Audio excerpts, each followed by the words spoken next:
प्रधानमंत्री जी चुनाव के टाइम में बड़ी बड़ी बातें करते हैं। 10 बरस में पीओके कह रहे हैं, चाइना के बॉर्डर पे सच नहीं बोल रहे हैं। इस प्रधानमंत्री जी का क्या भरोसा?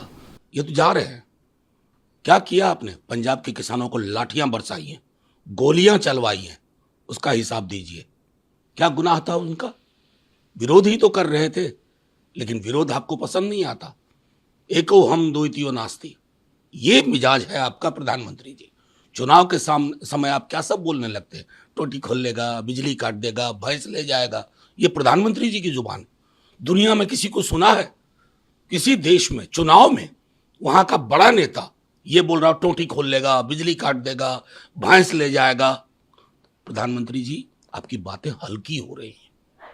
पहले तो हिसाब दीजिए, किसानों पे लाठियां किसने चलवाई, गोलियां किसने चलवाई? उतने किसानों की शहादत से आपको फर्क क्यों नहीं पड़ा? इसका मूल्यांकन करिए, स्व मूल्यांकन करिए, जिसे कहते हैं सेल्फ इवैल्यूएशन। फिर आपको दूध का दूध, पानी का पानी नजर आए।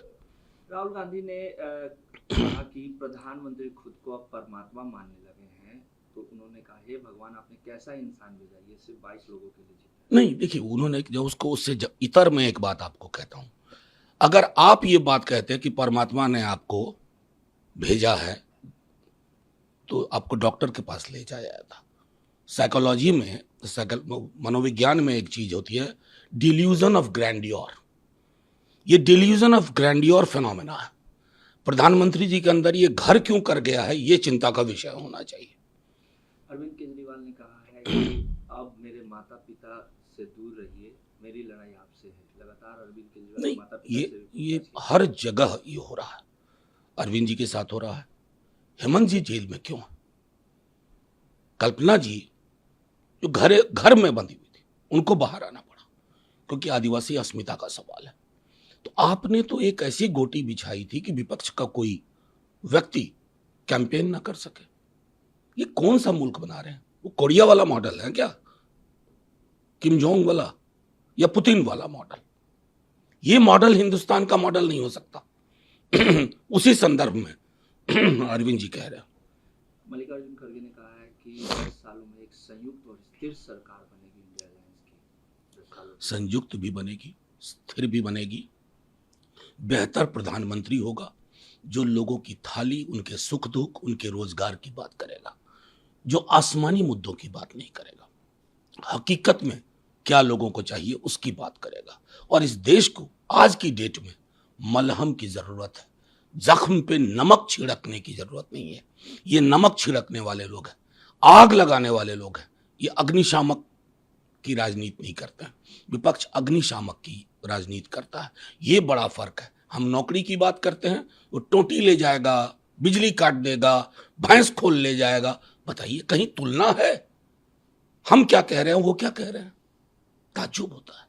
तेजस्वी ने रोजगार की बात की है और उन्होंने कहा है कि हमारी सरकार आएगी तो हम रोजगार देंगे, हमें वोट दें। ये तेजस्वी जी को अब कहने की भी जरूरत नहीं है। मैं बता रहा हूं, मैं जहां जहां जा रहा हूं ये किताब चल रही है, 24 के 24 वचन। ये क्यों हुआ? 17 वर्षों में तो नहीं हुआ था। जिन 17 महीनों में हमारे माननीय मुख्यमंत्री जी स्व विवेक से निर्णय लेते थे, वो हमारे पास आए थे कि हमारी पार्टी को बीजेपी वाला सब तोड़ रहा है। इनकी एकमात्र शर्त, give me free hand in नौकरी, और वो मिला। और आज आप किसी भी गांव में जाइए, लोग नौकरी मतलब तेजस्वी बोल रहे हैं। कितनों प्रोपेगेंडा कर ले बीजेपी वाले, जेडीयू वाले, कुछ हो नहीं रहा है। सरकार तो वही चाहिए ना। मंदिर में भी जो जाता है, मस्जिद में जाता है, गिरजा में जाता है, गुरुद्वारा में जाता है, अपने पेट के साथ जाता है। जब पूजा अर्चना इबादत के बाद लौटता है तो उसके पेट को खाना चाहिए। उसको सिलेंडर 500 रुपए का चाहिए। उनकी बहनों को 1 लाख रुपए प्रति वर्ष मिलना चाहिए। उनके परिवार में नौकरी मिलनी चाहिए। ये मुद्दा है और ये मुद्दा घर घर पहुंच गया। आज अमित शाह कल फिर प्रधानमंत्री का दौरा बिहार में। देखिए, दौरे हो रहे हैं। सिर्फ दौरे नहीं हो रहे हैं, बहुत सारी खबरें आ रही हैं हम लोगों को कि प्रशासन को मैनिपुलेट करने को कह रहे हैं, दबाव डाल रहे हैं, खास करके उन सीटों पर जहां छोटे मार्जिन में चीजें होने वाली है। तो हम तो आज प्रेस कॉन्फ्रेंस के माध्यम से भी कहेंगे और अभी भी कह रहे हैं कि तमाम अपने अधिकारियों से कहते हैं, संविधान से चलिए, विवेकपूर्ण निर्णय लीजिए, किसी के दबाव में नहीं। क्योंकि दबाव डालने वाले जाने वाले हैं। उसके बाद आपको रहना है, संविधान के साए में रहना है, रूल ऑफ लॉ के साए में रहना है। सो सचेत रहिए।